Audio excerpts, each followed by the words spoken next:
welcome one of the biggest influences ever in my life, Mr. Robert Kiyosaki, and his longtime friend and head of Rich Dad at Franchise Development, Kelly Ritchie. Welcome, gentlemen.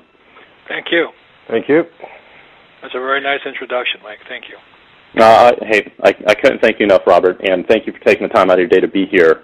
So let's just jump in real quick. And I watched that clip of you on CNN again last night when you predicted the crash of Lehman and Goldman Sachs, and most people thought you were nuts. And I'd have to say, besides Ron Paul out there, I'm sitting here watching the politicians and the news every day and the debates, and it seems to me like even the people at our highest levels in government have no idea what's going on, despite the fact that guys like Ron and yourself have been talking about this for years now.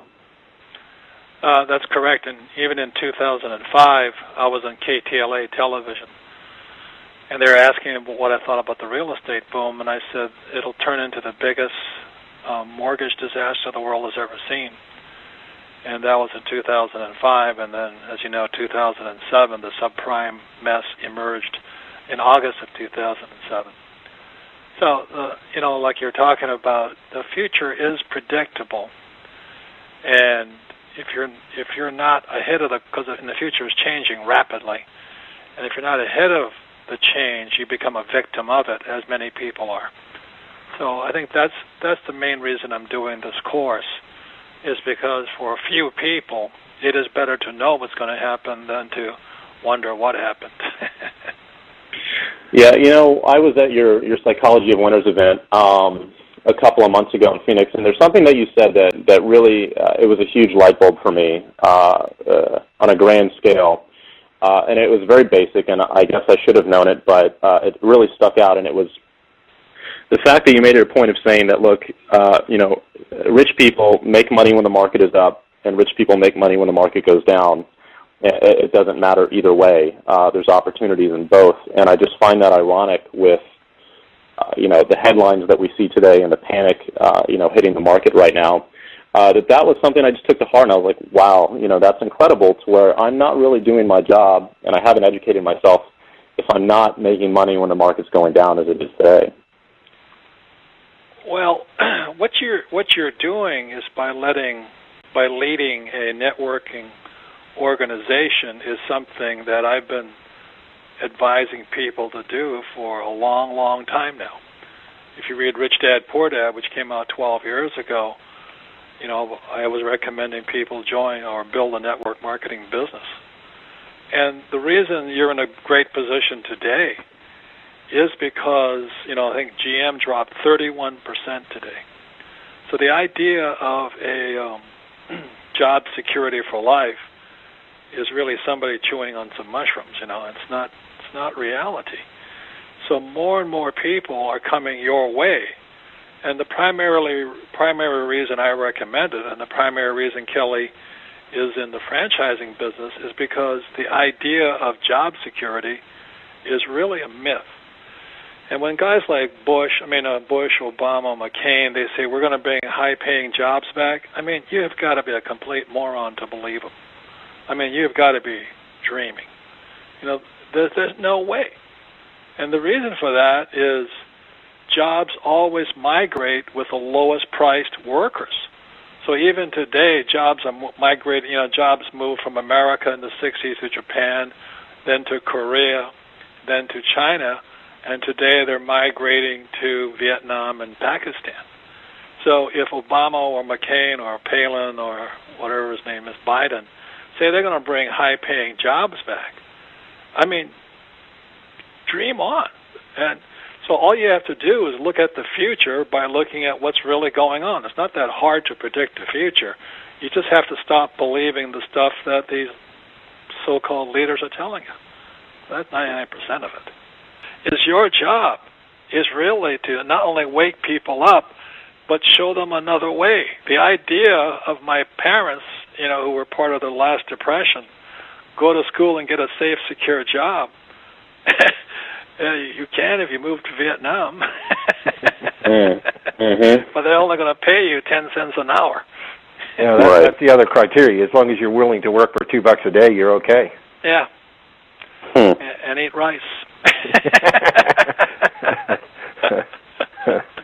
Well, is there anything that either of you would like to share or shed some light on with the bailout and what's really going on? Because, unfortunately, I think for the majority of the people on this call, even if they're eager to learn the truth is pretty difficult to find these days unless they're talking to someone like you,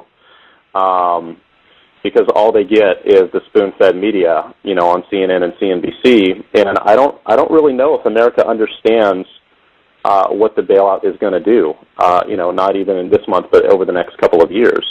And that's something that you referred to in the prophecy coming up. But what are the consequences that you see for what's happening right now? If I could read something to you from our President Bush, he says, this legislation will safeguard and stabilize America's financial system and put in place permanent reforms so these problems will never happen again. Moreover, it says to millions of depositors, you will not be the victim of others' mistakes.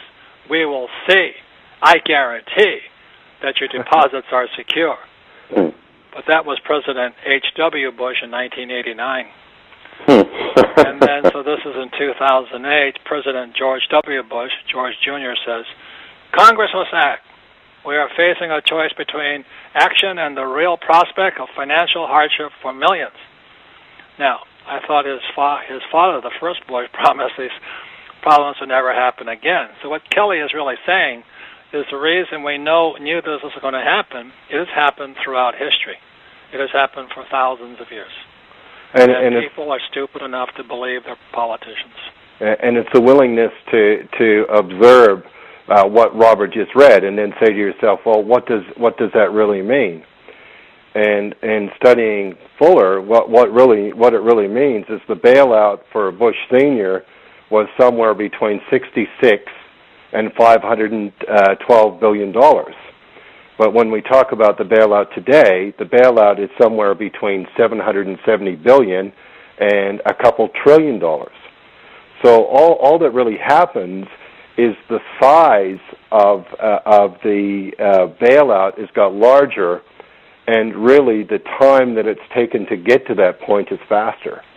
And those are some of the things that, as we go into talking about predicting the future, we'll be talking about that sort of thing. It's like, so this is going on. What does it really mean?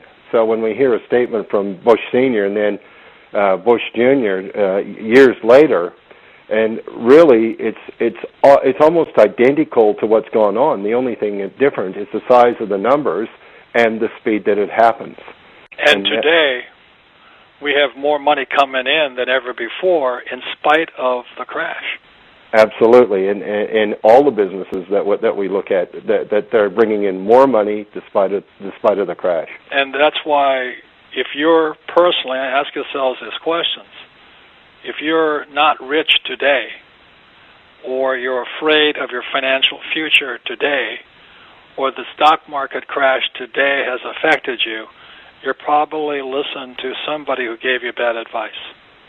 You'll probably listen to somebody like a financial planner who sold you mutual funds, or somebody told you that job security was important, or they told you to save money.